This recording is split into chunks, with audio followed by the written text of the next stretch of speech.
नमस्कार दोस्तों and welcome back to my channel जहां आपको मिलता है सिर्फ और सिर्फ एंटरटेनमेंट। और आज मैं लाया हूं डॉक्टर स्ट्रेंज का सेकंड इशू। तो गाइस, वीडियो पर नए हो तो वीडियो को लाइक कर देना और चैनल को सब्सक्राइब कर देना। और साथ ही मेरे चैनल पर ज्वाइन बटन स्टार्ट हो गया है तो आप वहां से भी ज्वाइन कर सकते हो।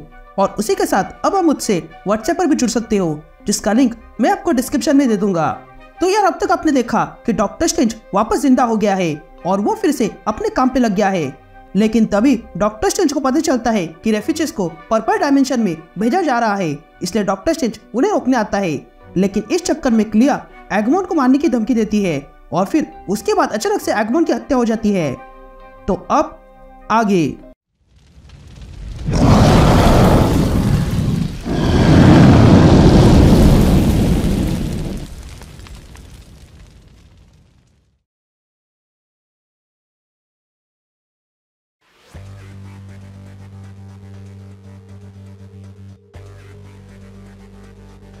ऑल राइट गैंग, तो इशू की शुरुआत में हम क्लिया और डॉक्टर स्ट्रेंज को देखते हैं जो मून नाइट की मदद के लिए आते हैं। तभी मून नाइट इन दोनों को देखकर कहता है कि आप लोग यहाँ मेरी मदद के लिए आ गए, अच्छा हुआ आप लोग आ गए, वैसे ये काम मेरे एबिलिटीज के बाहर था।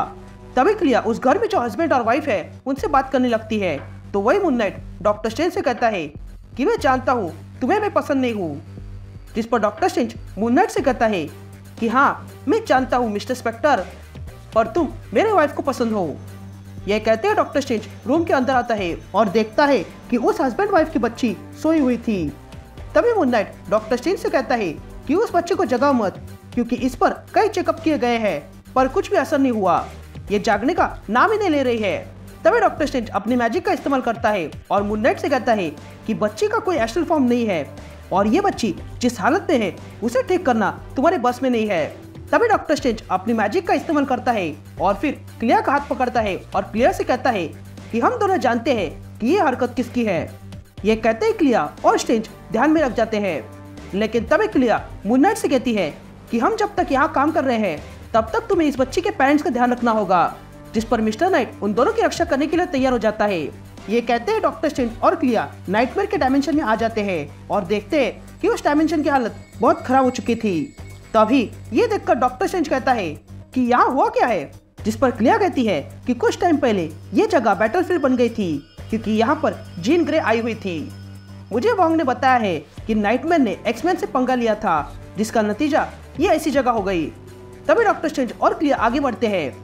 तभी डॉक्टर स्ट्रेंज क्लिया से कहता है कि अगर नाइटमेयर ने एक्समैन से पंगा लिया होता तो यहाँ पर मुझे म्यूटेंट टेलीपैथी के आर्केन सिग्नेचर मिलते, लेकिन ऐसा यहाँ कुछ भी नहीं है। तभी क्लिया जोर से चिल्लाते हुए नाइटमेयर को बुलाने लगती है और कहती है, नाइटमेयर, डार्क डायमेंशन की सॉर्सर सुप्रीम तुम्हें ढूंढ रही है, तो बाहर आ जाओ।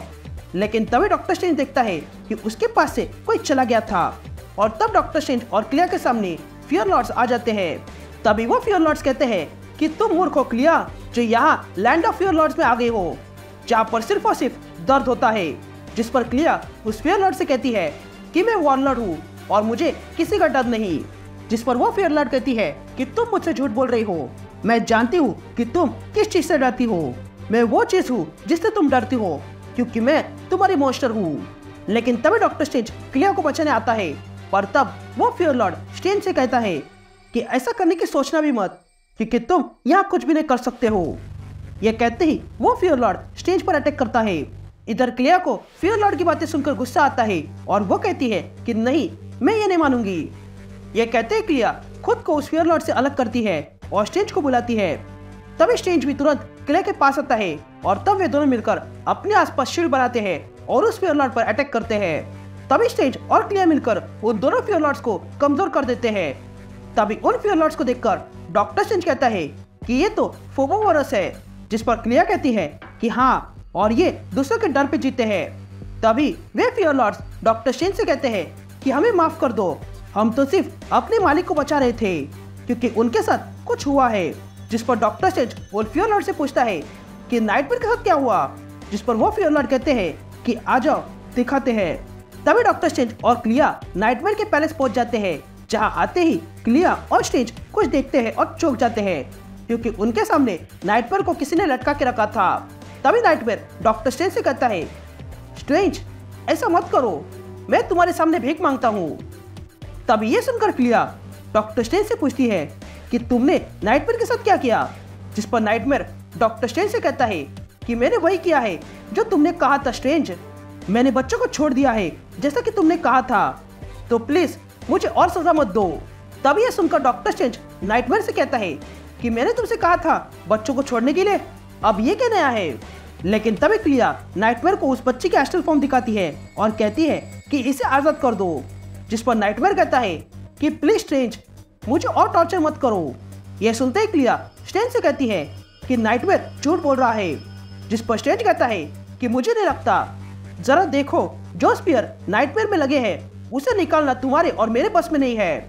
जिस पर क्लिया कहती है कि अब हम क्या करें, जिस पर स्ट्रेंज क्लिया से कहता है कि मुझे लगा था कि हम यहाँ आकर नाइटमेयर को हराएंगे और बच्ची के एस्ट्रल फॉर्म को ले जाएंगे, लेकिन अभी लगता है कि यहाँ जो कुछ भी हुआ है उसके हमें तय तक जाना होगा। ये कहते ही स्ट्रेंज और क्लिया एस्ट्रल सी में चले जाते हैं। तभी क्लिया स्ट्रेंज से कहती है कि उस बच्ची का स्पिरिचुअल सिग्नेचर मेरे दिमाग में है, तो क्या तुम उस एस्ट्रल ट्रेन को देख सकते हो, जिस पर डॉक्टर स्ट्रेंज कहता है कि हाँ, और ये सिग्नेचर हिल रहे हैं, ऐसा लग रहा है कि यहाँ पर किसी तरह का स्पिरिचुअल टर्बुलेंस है। लेकिन तभी स्ट्रेंज और क्लिया को कोई रोकने लगता है, जिसके कारण स्ट्रेंज क्लिया से कहता है कि यहाँ कुछ तो है जो हमें आगे जाने से रोक रहा है। ये कहते हैं क्लिया और स्ट्रेंज देखते हैं कि उनके सामने एक बड़ी सी एंटिटी खड़ी थी। तभी उस एंटिटी को देखकर स्ट्रेंज कहता है एक गार्डियन बच्ची के सोल के लिए। लेकिन तभी क्लिया स्ट्रेंज से कहती है कि तुम्हें कुछ फील हुआ, ये वॉरियर ही इस बच्ची का एस्ट्रल सोल है। लेकिन तभी वो गार्डियन क्लिया और स्ट्रेंज पर अटैक कर देता है।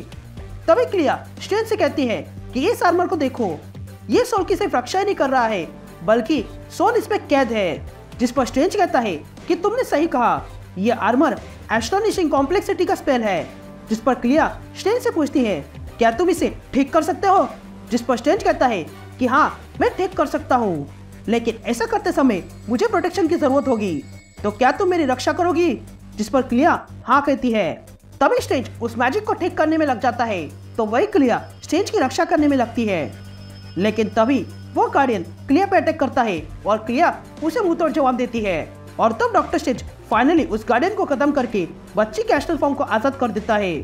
फिर कुछ देर बाद हम स्ट्रेंज और क्लिया को देखते हैं जिन लोगों ने फाइनली इस बच्ची को ठीक कर दिया था, और तब वे दोनों वहाँ से निकलते हैं। तभी जाने से पहले क्लिया मून नाइट से मिलती है और फिर वे दोनों वहाँ से चले जाते हैं। तभी रास्ते में क्लिया स्ट्रेंज से कहती है कि मैंने वहाँ कुछ देखा था, जिस पर स्ट्रेंज क्लिया से पूछता है क्या देखा, जिस पर क्लिया कहती है कि मैंने वहाँ पर बर्निंग सोल्स का नेटवर्क देखा था जो एक दूसरे से जुड़े हुए हैं।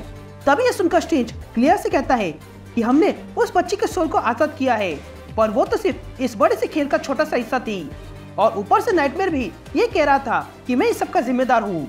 लेकिन तभी उनसे वॉन्ग कांटेक्ट करता है और कहता है कि स्टीफन, मेरी बात सुनो, यहाँ पर बहुत कुछ हुआ है, एगमॉन को किसी ने मार डाला है और वो भी उसके घर में। ये सुनते ही क्लिया और स्ट्रेंज हैरान रह जाते हैं और यहीं पर ये इशू कंटिन्यू होता है।